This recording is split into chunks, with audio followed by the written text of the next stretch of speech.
bisa dilihat ya. Sini sudah ada ruang ya antara ini dan ini ya. Antara atas ini dan ini anak cabang 1 dan 2 ada ruang. Seperti ini kan di dalam pohon di dalam kan kelihatan teman-teman. Nah ini juga kelihatan cabang ini. Di dalam sana juga kelihatan. Jadi pohon kalau sudah matang tua itu daunnya sudah cuman di atas-atas teman-teman ya. Kali ini saya akan ini teman-teman. Jadi bonsai seperti ini sudah sangat-sangat terlambat untuk pemotongan teman. Jadi terlambat untuk pemotongan ya. Ini bonsai ulmus, bisa kita lihat di mahkota aja seperti ini. Padahal bonsai ini sudah ngeranting sampai anak ranting, cucu ranting.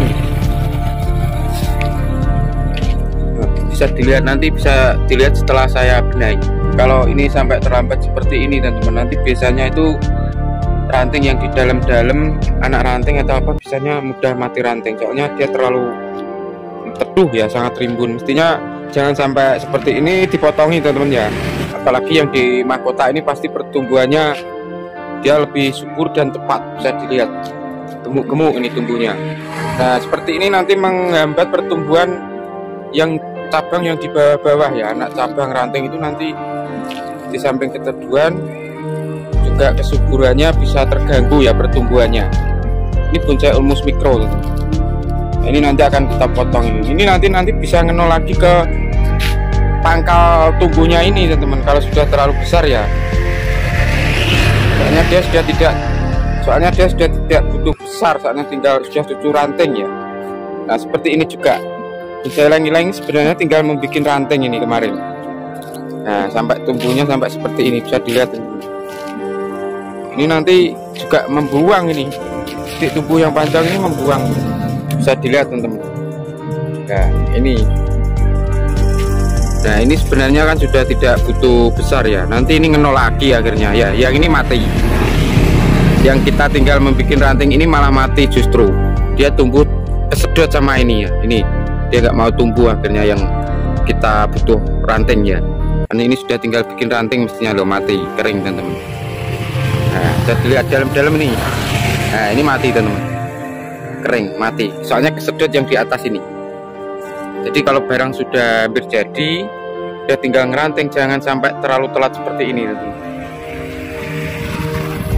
Ini membuang ini titik tumbuh yang besar-besar ini, nggak terpakai, soalnya ini sudah telat ya.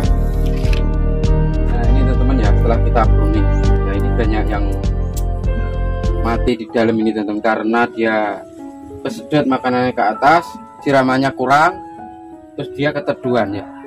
Utama yang membuat ini mati ini kecil-kecil ini siraman kurang kayaknya teman-teman. Bisa dilihat. Nah ini layu teman-teman, kering ini. Nah ini entah tumbuh lagi entah enggak nanti ya. Jadi banyak ini yang kecil-kecil ini layu mati. Jadi ini ada yang kering juga nih, kayak kering. Ini enggak apa-apa, ini nanti mudah-mudahan masih ini layu. Nah yang kecil-kecil ini layu ini. Nah ini layu daunnya, bisa dilihat. Tapi ini masih bisa tertolong teman-teman ya. Nanti dia akan tumbuh lagi di ketiak. Asal nggak telat kita siram dan motongi tadi ya. Seperti sudah di atas sudah rimbun, jangan sampai telat. Dan siramannya pun jangan sampai telat juga. Jadi itu salah satu juga masuk perawatan bonsai teman-teman ya. Kalau kita tidak bisa menjaga itu ya, kita tidak bisa menjaga tampilan bonsai yang sudah jadi. Nanti mati cabang, mati anak cabang, akhirnya jadi lama lagi, berubah lagi tampilannya karena seperti itu. Jadi banyak permasalahan ya. Kadang kita telat nyiram bisa mati cabang, seperti tadi kadang telat pemotongan, soalnya tinggal bikin anak ranting atau ranting dibiarkan rimbun seperti tadi, nanti di dalam-dalam ada yang mati ya. Ini akan kita potongi dulu lah teman-teman ya. Ini jelas enggak berguna teman-teman, ini kan sudah terlalu besar ya. Sementara kita rapikan dulu, nanti kita press lagi ya. Nah, bisa dilihat teman-teman ya, pertumbuhan yang di bawah itu kalah sama ini. Tadi yang subur kan di sekitar atas, jadi yang bawah nggak mau berkembang ya pertumbuhannya. Titik tumbuhnya nggak mau keluar ya tunasnya karena tersedot di atas. Untuk pemula saya lihat itu masih banyak ya, kalau sudah barang rimbun seperti ini dibikin seperti taman itu, bulat kayak bola gitu ya. Harus ada ruang pembukaan antara cabang membawa anak cabang, itu harus ada sedikit ruang. Anak cabang dan ranting, anak cabang 1 dan 2 membawa ranting sendiri-sendiri, itu juga harus ada ruang yang seperti ini. Nah, ini kan cabang 1 ini ya. Nah, ini dia membawa anak cabang, membawa ranting sendiri seperti ini. Nah, ini sudah ada ruang di sini teman-teman. Sudah ada ruang. Nah, seperti ini. Nah, jadi jangan dibikin bulat kayak bola asal potong bulat teman-teman ya, harus dipilih ya. Nanti kesannya jadi karakter bonsai tua di alam itu kurang. Kalau kita bikin bulat tertutup ya, nggak dibuka, akhirnya jadi kesan kayak pohon taman lah, yang seperti kita lihat di film-film kartun atau. Jadi memang ini agak sedikit ribet ya, di bagian seperti ini loh teman-teman. Anak cabang ada ruang di sini. Anak cabang 1, 2 ada ruang, 3 itu ada ruang di sela tengah-tengah sini, agar anak cabang yang di dalam ini nonjol semua, kelihatan ya kalau kita lihat dari depan. Nah, ada ruang di sini.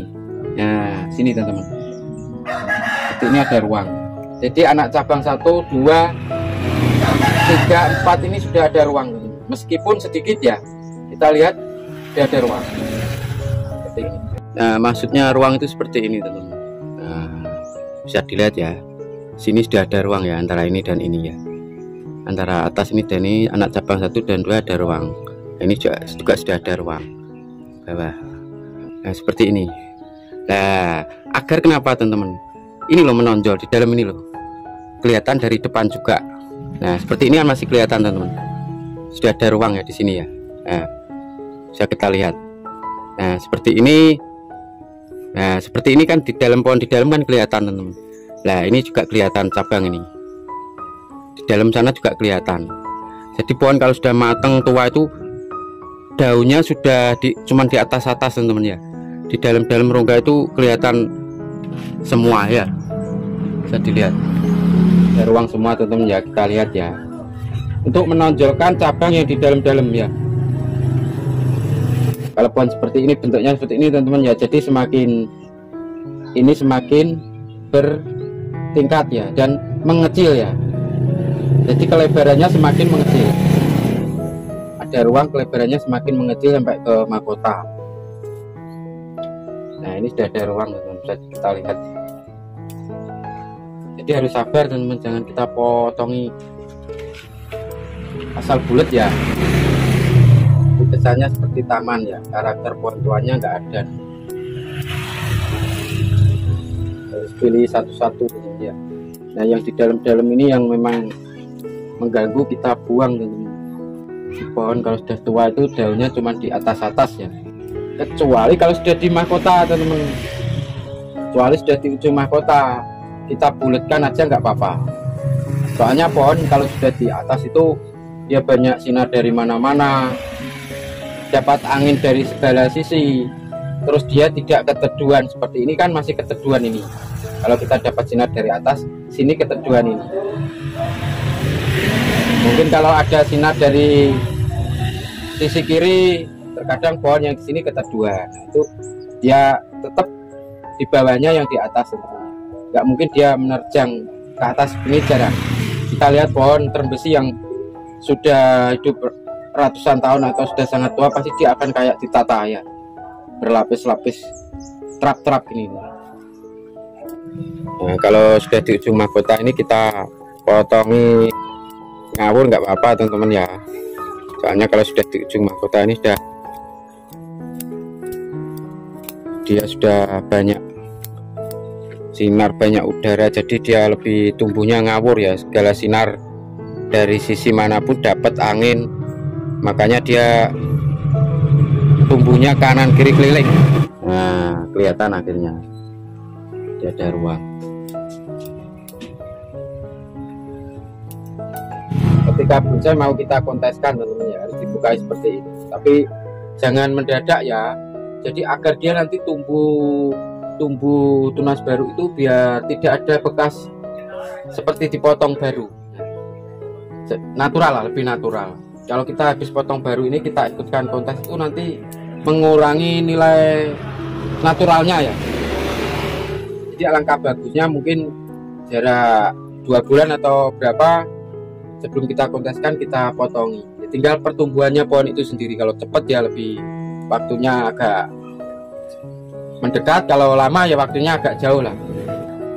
Nah, seperti itu banyak teman-teman yang mungkin belum begitu banyak tahu ya tentang seperti ini tadi, ruang, tentang pemotongan baru ketika mau dikonteskan harus ada jarak agar dia sudah tumbuh dan tidak terlihat seperti potongan baru. Nah, bisa kita lihat dari samping teman-teman. Jadi dia agak miring ke sini ya, soalnya di sini ada tekanan. Ada tekanan jadi kelebarannya jadi miring-miring seperti ini, setengah lingkaran. Jadi tidak bulat ini ya. Tidak bulat ya, ini setengah lingkar. Nah, ini teman-teman ya, sudah kita rapikan ya. Jadi pohon ini sebenarnya sudah pernah saya bikin konten seperti ini teman-teman, tentang pembukaan ruang ranting dan anak ranting ini ya. Ya bonsai ini ya bisa dicari mungkin di channel saya, dibuka videonya nanti dicari. Mungkin 2 tahun yang lalu teman-teman, kalau nggak salah ya 2 tahun yang lalu. Lebih detailnya lah tentang membuka ruang-ruang seperti ini.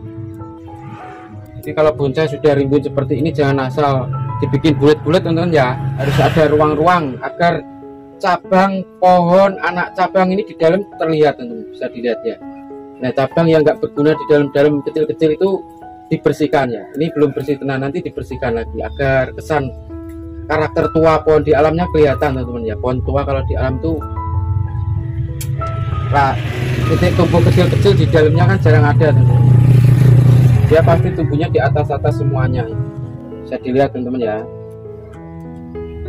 Jadi harus ada ruang antara cabang, anak cabang.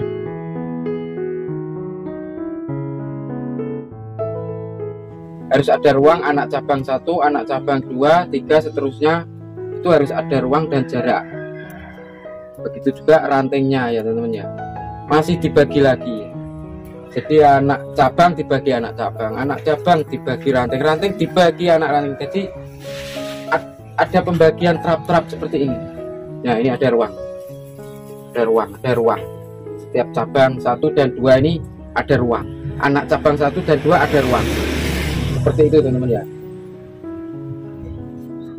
Jadi jangan dibikin bulat-bulat kayak taman ya.